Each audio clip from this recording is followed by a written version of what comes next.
Yeah, I saw it. I wasn't excited for it because it didn't look exciting, but I figured far be it from me to skip out on the first Star Wars movie in 7 years. This is the grand cinematic follow-up to The Rise of Skywalker, the previous Star Wars movie that came out. So, is The Mandalorian and Grogu better than The Rise of Skywalker? Well, yeah, obviously. I saw a dead deer on the side of the road today, and that was better than The Rise of Skywalker. But with that said, is The Mandalorian and Grogu better than any other Star Wars movie? The Mandalorian and Grogu is a 2026 American action-adventure science fiction film directed by Jon Favreau, who co-wrote the film with Dave Filoni and some other guy I don't know. Over the past few years, it's been pretty well documented that Favreau and Filoni have significantly fallen off in terms of delivering quality Star Wars products, instead choosing to rest on their laurels and deliver awkwardly directed, stiltedly written, unengaging, glup-shitto-filled fan service. But see, I thought there might be the slightest chance that they would put a bit more effort in for Star Wars' first theatrical film in 7 years. Surely this movie wouldn't be an awkwardly directed, stiltedly written, unengaging, glup-shitto-filled fan service fest, right? The Mandalorian and Grogu is a 2026 American... Okay, let's stop beating around the bush. This movie is bad. It is staggeringly dull and boring. Right from the first shot, you can tell this is not up to the standards of a theatrical release. It's this dark, blurry, conveniently round room that lets you know right away this was shot in the volume and not on an actual set. The opening action scene has some fun moments, but I often got taken out of it by how poorly lit so many of the shots were. This is a consistent issue with the film until the last third. Like, legit. Towards the end, I think they remembered how to light a Star Wars movie, but prepare to not really be able to see that much for an hour or so. It's a very cheap looking movie, filled with a ton of gobbly-goo CGI creatures that flail around and feel absolutely weightless. You can't really say that about the sequel trilogy. They used pretty expensive looking CGI that actually immersed you in the Star Wars world. Here, I guess they figured having puppets for Grogu and the Babu Fricks was enough, and we'd be content watching a CGI slop fest everywhere else. But whatever, the movie kind of looks like ass. That's fine. Star Wars movies have never been known for looking good. Oh wait, how are the characters in this? Well, have you seen any episode of the show? You get the gist. Din Djarin is just doing his thing in this. He doesn't grow or change as a character at all. You can replace him with any other character and it really wouldn't impact the plot. Surprisingly, they do a nice little interlude with Grogu later on that somewhat advances his character. We get to see how he operates without Din's protection, and I actually thought it was a nice addition considering it's the only time he doesn't just stand around and look cute. Oh my god, I am so sick of Grogu cute moments registered trademark. I am completely immune to them now. Someone on Twitter brought up a great point. Imagine if Guardians of the Galaxy was still doing Baby Groot 7 years later. I get it. He does cute things. None of them even remotely landed for me in this movie because I've seen them all before in the show. Even the Babu Fricks. Yeah, they talk funny, but also, I got enough Babu Frick in The Rise of Skywalker. Do something new. Okay, here's something new. We brought back the Baby Hutt from the 2008 Clone Wars movie. Except now he's grown up and voiced by Jeremy Allen White.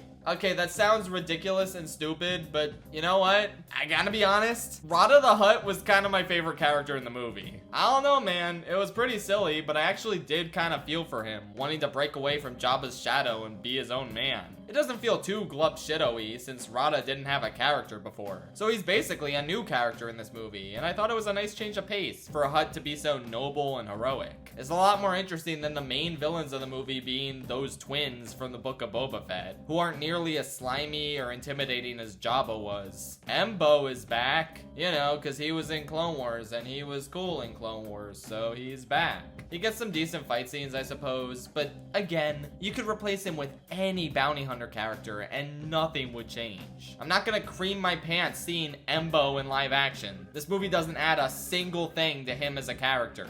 Zeb is also here for at least the first half, and I have to ask, Why? Legit, he's just there. He doesn't even really do anything cool. He just drives the ship for Din and Grogu. We're not even introduced to him. You're just expected to know who Garazeb Aurelios is. I mean, casual fans can just assume he's a pilot friend of Mando's, but it's not like he's gonna leave an impression on said casual fans, because he doesn't do anything significant, nor does he have any engaging banter with Mando. Remember when characters in Star Wars movies had banter? That's like the one thing you expect Star Wars characters to have. The fucking Clone Wars movie had banter. Here, everyone is just a soulless husk meant to take us from one CGI set piece to the next. And they're not particularly good CGI set pieces either. There's this part where a bunch of dangerous monsters from an arena are set loose, and you'd think that could lead to some good carnage. But this is Disney Star Wars. We can't have anything too violent now. So instead of biting people's heads off or clawing into them, the dangerous monsters just kind of throw people. Wow, that's so scary. It's just such a sauceless movie. Like, sometimes Din can get a few decent kills on people, but it's nothing we haven't seen already in the show.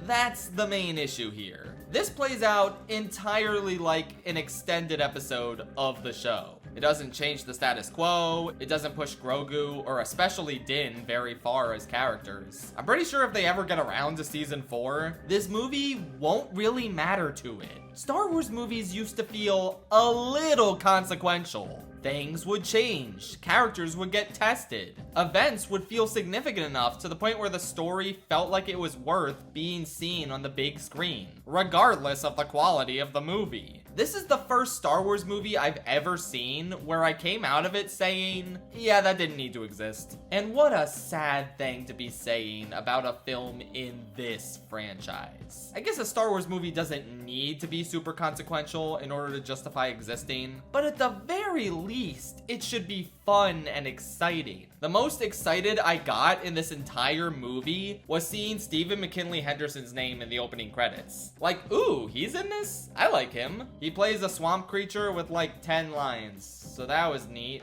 Oh yeah, I should also talk about the Scorsese alien. Scorsese seemed bored when voicing him. This is nothing like his Academy Award-winning performance in Shark Tale as Mr. Sykes. He's actually the best part of that movie. Whereas here, I forgot to talk about him until now. Sigourney Weaver also seemed bored in her role. I'm bored just talking about this movie. Sorry, I went off track. What was I even saying before? Oh yeah, the movie is not engaging or interesting or fun. It has its moments, like it's cool seeing a Hutt body slam into people, and some of the pew-pew laser stuff is passable. Mainly though, there is one element of this film that is head and shoulders above every other aspect of it, and that is the score. Ludwig Göransson goes absolutely nuts on a movie that, frankly, couldn't deserve it less. He remixes some of the classic motifs from the show and adds this synthy flair to them. Often there will be nothing interesting on screen, but the music is going nuts regardless. I haven't seen a composer trying this hard to single-handedly carry a film like this since, well, The Phantom Menace, I guess. Honestly, in sharp contrast to John Williams' Oscar nominations for The Rise of Skywalker and Indiana Jones and the Dial of Destiny, I actually wouldn't mind if this movie I didn't like got a score nomination at the Oscars. Except Ludwig is probably gonna get in for The Odyssey instead. Well, whatever works. Other than the score, there is nothing about this that feels cinematic in any way.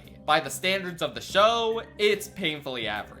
Not the worst The Mandalorian has ever been, but certainly in the lower half of episodes. But as a movie, this is egregiously bad. Ugly, uninspired, entirely disposable, and to top it all off, just plain unfun.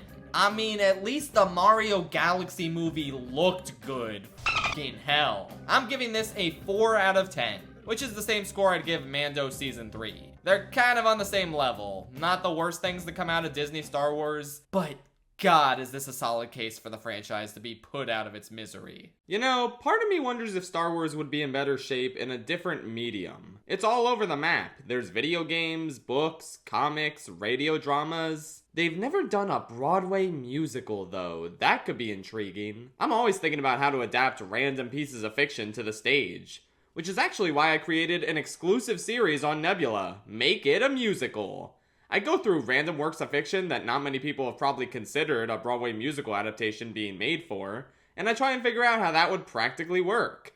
I analyze the plot and figure out which moments should have associated musical numbers, as well as determine what adaptational changes should be made to a story in order to bring it to the stage effectively.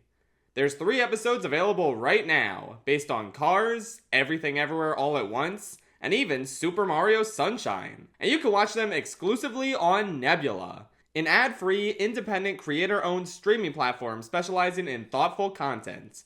You can find a ton of original and engaging videos on the platform from some of your favorite creators, such as Legal Eagle, Tierzu, Patrick Willems, Abigail Thorne, and so many more. Plus, you can even watch my videos early, uncensored, and ad-free on here.